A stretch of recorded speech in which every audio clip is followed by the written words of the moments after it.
Hey everyone, it's your cool pal Freddy here, and I'm back with a new video. I love vinyl records so much. It's my favorite way to listen to music. I don't know what your favorite way to listen to music is. Maybe it's CDs, maybe it's MP3s, maybe it's cassettes.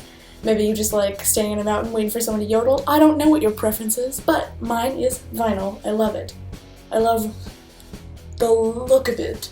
The texture. I love vinyl. I love it. Today, I'm going to show you some of my faves in my, what I would call, vinyl collection. In no particular order. Let's get going. One of the first records that I collected, I got it for my 16th birthday, and it's Wasp, Animal, Fuck Like a Beast. I love this. I love this. I love this. I love this. I love this. I know it's not a full album, but Animal is one of my favorite Wasp songs. It's definitely the most attention-grabbing, if you will.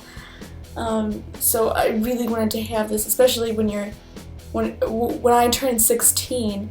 I desperately wanted to have some of this edgier music. Next we have Misfits, Static Age. I know it's not an original.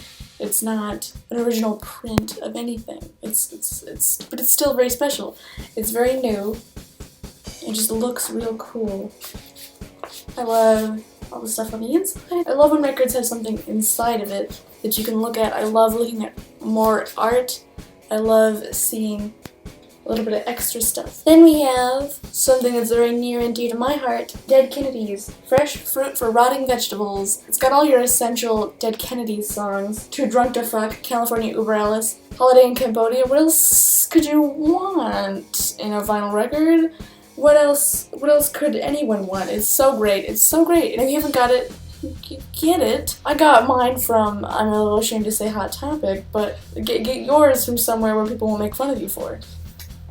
Learn from my mistakes. Here we have Queen, Jazz. Now, I didn't buy this album. I had found this album.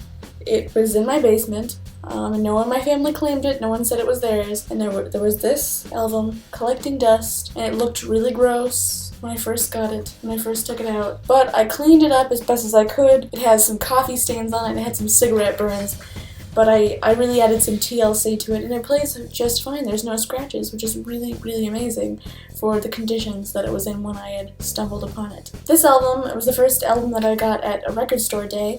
I got it Record Store Day 2015 at Mr. Suit Records, and it's the Dead Milkmen, Beelzebubba. It's got, once again, another album that has some essential songs by this band. So, for the Dead Milkmen, we have Punk Rock Girl. That's Smoking Banana Peels, which is another song with a music video that people seem to enjoy. That's not one of my favorites. Maybe it's one of yours. I don't know. I love the Dead Milkmen. They're so hilarious. Their sound is so authentic to me, and I love it. The song, Life is Shit, always reminds me of my best friend in the world, Danny, and I also recommend that she make this video too if she's watching it. Please. Now, this is one of the most expensive albums I've ever purchased. It was $35, which I know when people tell you that they want $50 for their new vinyl pressings of like whatever, what have you. Like if you go to FYE, you'll see a Taylor Swift vinyl for $50. I don't know if that's specifically something you'd find, just an example. But why $50? It's because they think we're dumb. Now, I paid $35 for this Typo Negative Bloody Kisses album, another essential album. This has got such amazing photographs. I love it. Rest in peace, Peter Steele. Rest in peace. The inside art on albums is important to me. I just love the visual. This next album is from a period of my life where I was obsessed with not Mr. Glenn Danzig, but Mr. Tim Curry. Tim Curry, Fearless. Now, this is probably my favorite album by Tim. He's got 3, like, official studio albums. There's, like, a couple more that are attached to his name, but these are, like, the 3 that are, like, I don't know, important, I suppose. Now, Fearless has got some really, really good songs. SOS, I highly recommend. Paradise Garage, wonderful. I Do the Rock, greatest song ever. Greatest song ever. Look, like, as soon as you're done with this video, I urge you strongly to go onto YouTube and type in Tim Curry, I Do the Rock. You won't regret it. You won't regret it. Whether you enjoy the song sincerely or you just love hearing 70s cheese. Oh, it's so good. Oh, it's so good. It's so good.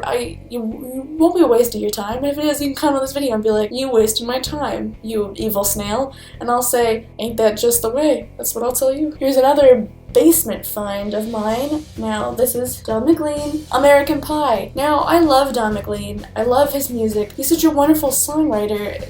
Everything that he writes on this album is just beautiful. A lot of albums that I own, they're just fun to like dance to, fun to rock to. They fit certain moods. This mood for this album is reflective. Like if I'm not feeling well, but I've mostly overcome whatever has driven me to this sadness, I listen to this album because it helps me reflect and analyze what this event means to me or what I've learned from it.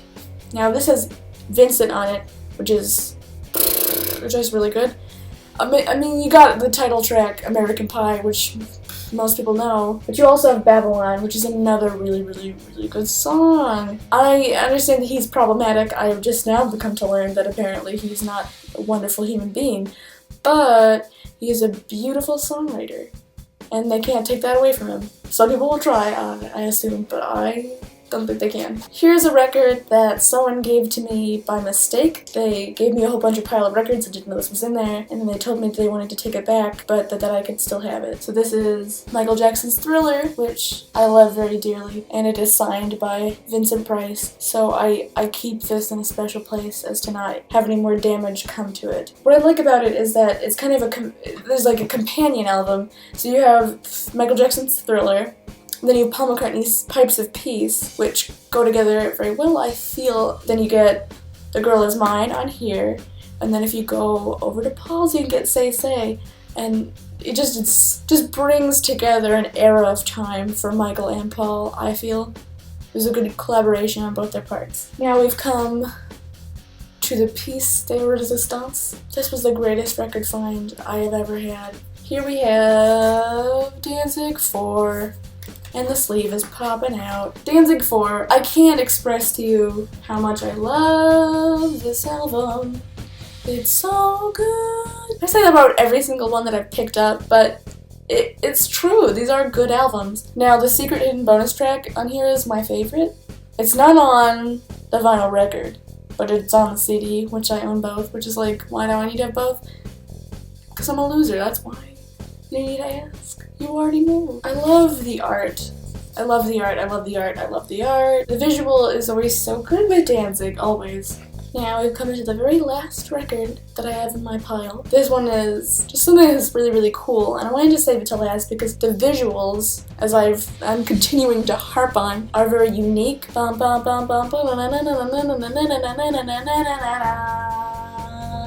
War scumdogs of the universe. Look at it in all its shiny glory. Look at it. Look at Odorous. Doesn't he look wonderful? Open it up. Whoa! Look at that though. Pop art, popping out. Isn't that whimsical? Isn't that fun? I love it. And on the back, look at Slayminster Hyman. She's so cool. Alright guys, that's all for me. That's my vinyl collection. I urge you to do your own. Comment below if you have made your own, and I'll look at it. I'll check it out. I'll leave you a like. I'll comment, good job. That's what I'll say to you. That's what I'll say. I'm Fred Vicious. Thank you for watching my video. Stay cool, my fiends.